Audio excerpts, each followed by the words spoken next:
अस्सलाम वालेकुम guys, welcome to psych student. आज हम पढ़ेंगे कोर्स कोड MCM 304 का lesson number 14, that is the present situation of print media in Pakistan. Pakistan में इस वक्त प्रेजेंट सिचुएशन क्या है प्रिंट मीडिया की।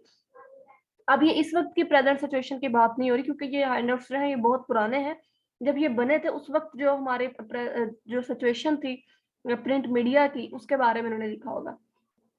उन्होंने कहा कि पाकिस्तान में शुरू से ही उर्दू और इंग्लिश जो न्यूज़पेपर्स हैं, उनका मजहबी जो कंटेंट है वो थोड़ा डिफरेंट होता है। स्टार्ट में क्या हुआ कि जो पाकिस्तानी मैस मीडिया था, उसमें उन्होंने जो इंटरनेशनल लेवल पे वो उन्होंने उनके ऊपर मतलब जो आइडेंटिटी होती है ना, इसका बहुत ज्यादा मतलब कंसेप्ट में थोड़ा क्रेज आया कि जो मुस्लिम कंट्रीज है दूसरे, उन्होंने कहा कि अगर हम ये कहें कि हम एक कौम है, तो हमारा उम्मत उम्मत एक होने का, एक उम्मती होने का जो बिलीफ है, जो कंसेप्ट है, वो आहिस्ता आहिस्ता नेगेटिव वो माइनस होता जाएगा। ठीक है, क्योंकि अगर हम कहें कि हम पाकिस्तानी होने के नाते हम एक कौम है, तो फिर उम्मती कहाँ गया। तो ये उन्होंने इस बारे में थोड़ा सा डिस्कशन की।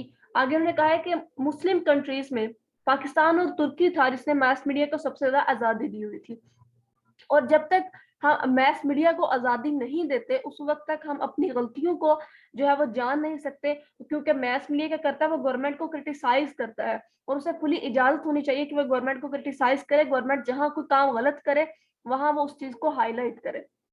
उन्होंने कहा इसी वजह से, क्योंकि मुस्लिम कंट्रीज ने मैस मीडिया को आजादी नहीं दी हुई थी, जबकि जो दूसरे गैर मुस्लिम कंट्रीज थे उनकी तरफ से मैस मीडिया जो था वो फुली फ्री था, आजाद था। जिसकी वजह से क्या हुआ कि उनको अपनी गलतियों का पता चलता था, मीडिया हाईलाइट करता था, वो उस पर फोकस करते थे, हमारी ये मिस्टेक्स है उसको इम्प्रूव करते थे। लेकिन जब मुस्लिम कंट्रीज हैं, उनके मीडिया का बस इतनी आजादी नहीं थी कि वो उनको क्रिटिसाइज कर सके, उन्हें बता सके कि आप कहाँ पे क्या गलत कर रहे हैं। तो जिसकी वजह से बहुत सारी ऐसी चीजें जो हमारी गवर्नमेंट को पता ही ना चल सके। आगे उन्होंने कहा कि mass media has mastered in psychology of warfare if we keenly observe the role of western media। मतलब उन्होंने कहा कि अगर हम ज्यादा फोकस करते हैं मैस वेस्टर्न मीडिया पे, तो हम जानते हैं कि एक साइकोलॉजिकल वारफेयर है मैस मीडिया का एक पार्ट की। आगे, it is the true that radio TV and newspaper should not be a tool of propaganda. ये सच है कि जो रेडियो टेलीविजन और न्यूज़पेपर है, ये किसी भी किस्म के प्रोपेगेंडा का हिस्सा नहीं थे। In any state there can be four influential groups, namely four influential groups मैंने बताया हुआ important question है, policy makers, military elites, politicians and civilians। The direct communication also has an important part to play। उन्होंने कहा कि जो direct communication होती है, ये भी एक important part जो role है वो play करती है।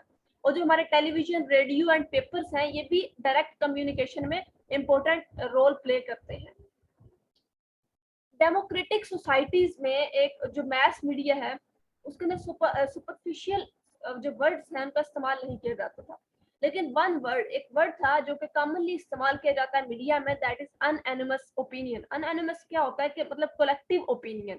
ठीक है, एक कलेक्टिव ओपिनियन जो हमारा मीडिया जो है वो रखता है अपने पास। अब यहाँ पे जो लास्ट पैराग्राफ में उन्होंने बात की है वो ये की है कि कुछ न्यूज चैनल्स ऐसे होते हैं जो किसी एक पार्टी के साथ मुंसलिक होते हैं। ठीक है, उन्हें ज्यादा सपोर्ट कर रहे होते हैं, कुछ होते हैं किसी दूसरी पार्टी को सपोर्ट कर रहे होते हैं।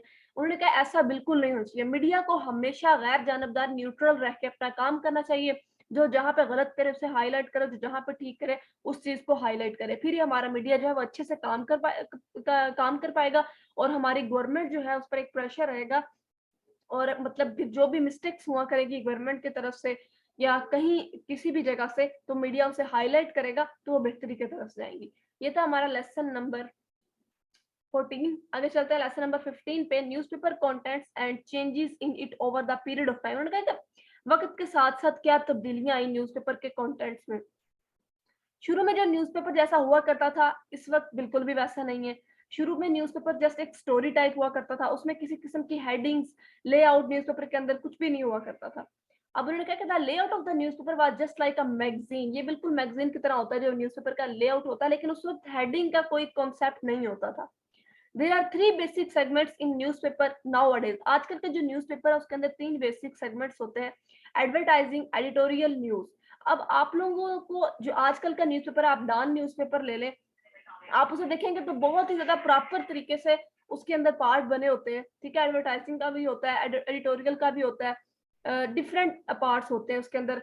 सिंध की अलग न्यूज दी गई होती है, पंजाब की, केपीके की अलग दी गई होती है। आप कभी डान न्यूज़पेपर को लेके देखें, उसे खोलें, उसके टॉप पे आप देखेंगे तो हेडिंग बनी होती है कि यहाँ पे किस चीज के बारे में बात हो रही है, ठीक है।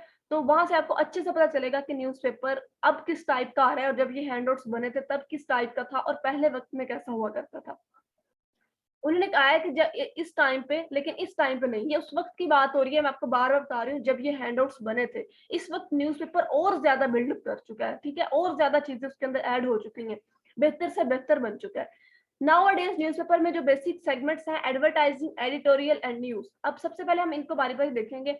एडवर्टाइजिंग क्या होता है? Advertising is a very important feature of newspaper. उन्होंने कहा है कि एडवर्टाइजिंग न्यूज़पेपर का एक बहुत ज्यादा अहम फीचर है, जिसके अंदर एक जनरल कंसेप्ट, फिर एक जो है वो बन गई थी, मिसकंसेप्शन बन गया था कि जो न्यूज़पेपर सोर्सेज हैं, न्यूज़ सोर्सेज हैं, वो जीएस के कंट्रोल में, मतलब यहूदियों के कंट्रोल में है। लेकिन ऐसा बिल्कुल नहीं है, उनकी बहुत ज्यादा मल्टीनेशनल कंपनीज हैं जो कि एडवर्टाइजमेंट का काम करती हैं। तो हम ये नहीं कह सकते कि तमाम न्यूज जो कंट्रोल है वो उनके अंडर है। आगे एक इंपॉर्टेंट एमसीक्यूज है, advertising is the life blood of a newspaper, ठीक है, ये भी आपने याद रखना है। A newspaper has a circulation department. Newspaper का एक जो सर्कुलेशन डिपार्टमेंट रखता है न्यूज़पेपर, और जो एक अच्छा न्यूज़पेपर होता है वो तमाम किस्म की रिसर्च करने के बाद कि रीडर्स किस चीज में इंटरेस्ट रखते हैं, फिर उसे प्रिंट किया जाता है। सेकेंडली है editorials are another important segment in the newspaper. Newspaper के अंदर एडिटोरियल एक दूसरा अहम जो है वो सेगमेंट है। The subjective opinion of every kind is given on this page, ठीक है। हर किस्म की सब्जेक्टिव ओपिनियन इस पेज के ऊपर दी गई होती है, और एक सेपरेट पेज जो होता है वो एसोसिएट होता है इसके साथ, जिसको एडिटोरियल पेज कहा जाता है। आगे उन्होंने कहा एडिटोरियल क्या होता है, कालम निगार कहा जाता है ना। अब जो बरसगीर के कालम निगार थे, मशहूर कालम निगार थे, उनके नाम लिखे हुए उन्होंने, अब्दुल मजीद सालिक, चिराग हसन हसरत, अताउल्ला हक कासमी, ठीक है, ये भी आपने याद रखना है। आगे वाल्टर लाइपान एक फेमस जर्नलिस्ट है, इन्होंने कहा था कि कोई भी इवेंट, कोई भी वाकया, कोई भी इवेंट उस वक्त तक इम्पोर्टेंट नहीं हो सकता जब तक उसे रिपोर्ट ना किया जाए। अब इस बात का क्या मतलब है? उन्होंने कहा कि कोई कहीं पे कोई सानिया होता है, या कहीं पे कोई अच्छी चीज होती है, कहीं पे कोई गलत चीज होती है, वो तब तक इम्पोर्टेंट नहीं होती जब तक उसे रिपोर्ट नहीं किया जाता। अब ये बात हम समझ सकते हैं, अगर कोई भी चीज न्यूज़पेपर में, टेलीविजन पे, रेडियो पर नहीं आती तो वो हम तक पहुंचती नहीं है, तो दैट्स नॉट इम्पोर्टेंट, ठीक है। कोई चीज अगर न्यूज़पेपर पे आ जाती है, टेलीविजन पे आ जाती है, रेडियो पे आ जाती है, तो वो इंपॉर्टेंट बन जाती है, वो हर किसी की नजर में आ जाती है। Reporting is the third important segment of a newspaper. अब रिपोर्टिंग जो है वो थर्ड सेगमेंट है न्यूज़पेपर का। News is constantly monitored by such editors in newsroom. Every source is used by the newspaper to collect the news. Radio, television, news agencies, national and international news agencies are used for this. Last उन्होंने कहा है for reporting there are normally 3 shifts. Reporting के लिए normally 3 shifts होती हैं, and the last shift is very important, जो कि 2 AM तक होती है, बिकॉज इसके अंदर जो होता है तमाम किस्म का डाटा कलेक्ट किया जाता है, मटेरियल कलेक्ट किया जाता है, जिसकी डेडलाइन दी होती है, डेडलाइन से पहले पहले। तो जनाब ये हमारा लेसन नंबर 14 एंड 15 था, जिसके अंदर हमने देखा कि न्यूज़पेपर जो है उसका, उसमें किस किस्म का कंटेंट होता है और किस तरह का न्यूज़पेपर जो है वो शाया होता है, और पहले न्यूज़पेपर किस तरह के हुआ करते थे। अभी भी मैंने कॉन्सेप्ट क्लियर करवा दिए, जितनी भी चीजें हाईलाइटेड हैं वो इंपॉर्टेंट है, उसके अंदर एमसीक्यूज भी हैं, शॉर्ट क्वेश्चन भी हैं, वो अपने लाजमी तैयार करने हैं। फिर भी कुछ समझ नहीं आया आप लोग कमेंट बॉक्स में पूछ सकते हैं। लास्ट में फिर वही रिक्वेस्ट, मेरे चैनल को लाइक करें, शेयर करें, सब्सक्राइब करें। मिलते हैं इंशाल्लाह नेक्स्ट लेक्चर में। अपना ख्याल रखिएगा। खुदा हाफिज।